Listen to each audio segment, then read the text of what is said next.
Muy buenas tardes, Nakamas, y bienvenidos a mi gran canal. El capítulo 1186 está completamente impresionante porque se nos confirma el final del flashback, pero también hay un montón de detalles particulares que van a empezar a revelarse referente a lo que pasó hace 800 años. En los nuevos spoilers se nos confirman cosas muy interesantes. Para empezar, podemos ver que hay una razón importante por la cual Gunko acabó con el rey Leuven de Hesperia, y esto tiene que ver porque parte del Domi Reversi le había hecho entender que si ella terminaba con Leuven, la guerra terminaría. Por alguna razón y motivo, Gunko ya no quería ver más muertes y ya no quería ver incluso más personas que simplemente terminen dando su vida al momento de defender Hesperia contra la marina. Todo haría indicar que el propio Domi Reversi terminó simplemente de convencerla de que estaba bien acabar con Leuven, y por eso termina de darle la estocada final a cambio de la paz. Y eso tiene mucho sentido con lo que dijo, de que Brut, la guerra ha terminado, alégrate. Todo esto también se nos va a explicar un poco más el detalle de que el Domi Reversi puede alterar un poco la realidad. Algo parecido a lo que le pasó al rey Harald cuando obviamente decía que quería entregar la Lekuma no Mi al propio Neronaimo. Ahora, acá hay un punto muy importante.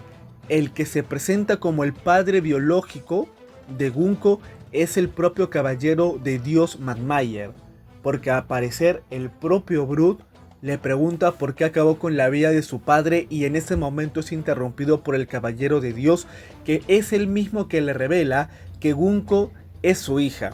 Y aquí se nos va a revelar en un primer plano los ojos de este caballero de Dios Magnmayer, que tiene un ojo diferente al otro.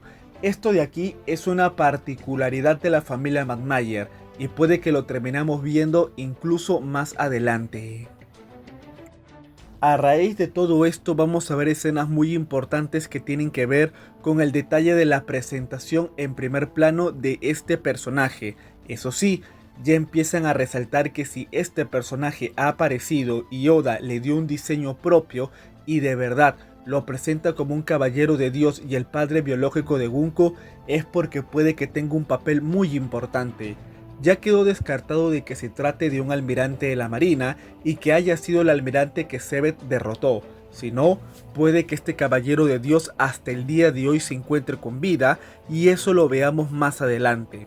Por otro lado, vamos a ver una tremenda batalla entre Gunko y Brut. Aquí hay un dato muy importante.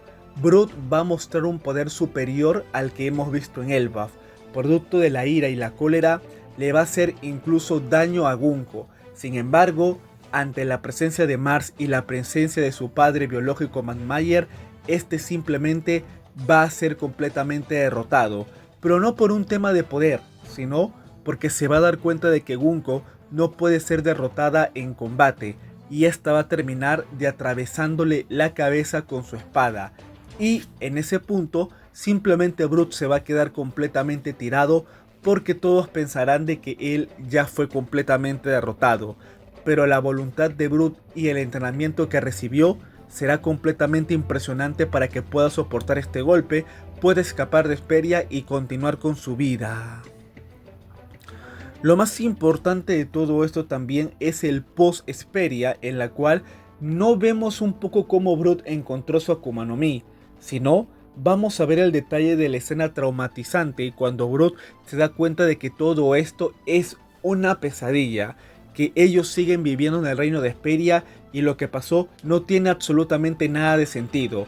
Aquí lo más importante de todo es que Brut tampoco puede creer que a Gunko le hayan salido alas y que la propia marina haya decidido atacar el reino de Hesperia.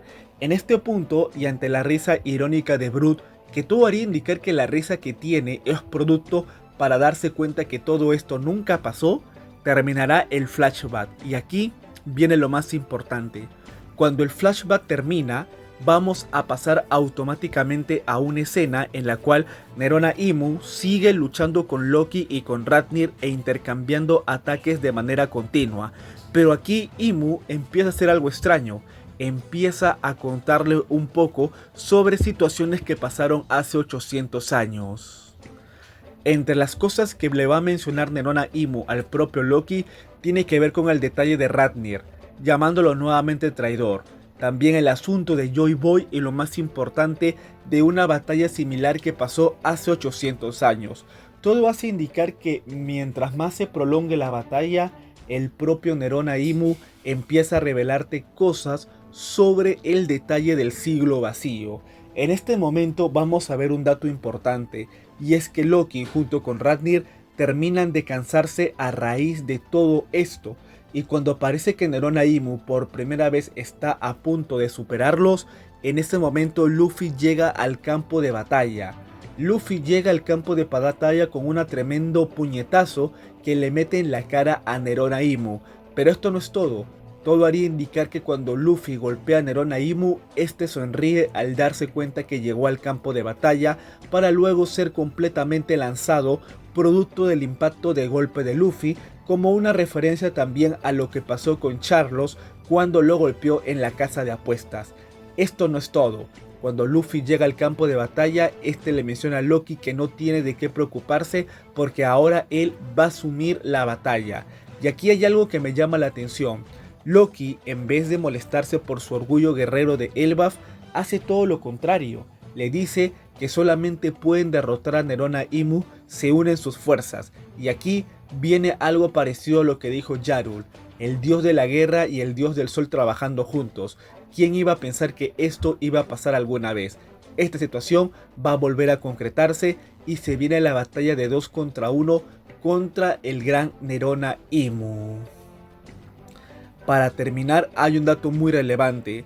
Este capítulo no presenta descanso la próxima semana, por lo cual el capítulo 1187 lo veremos más rápido que nunca. Además, esto es una buena señal porque Oda ha vuelto a retomar el ritmo de los capítulos. Incluso los filtradores nos dan a entender que puede que tengamos 3 capítulos seguidos para compensar los 2 descansos que tuvimos de manera intercalada, por lo cual ya One Piece nuevamente empezó con fuerza.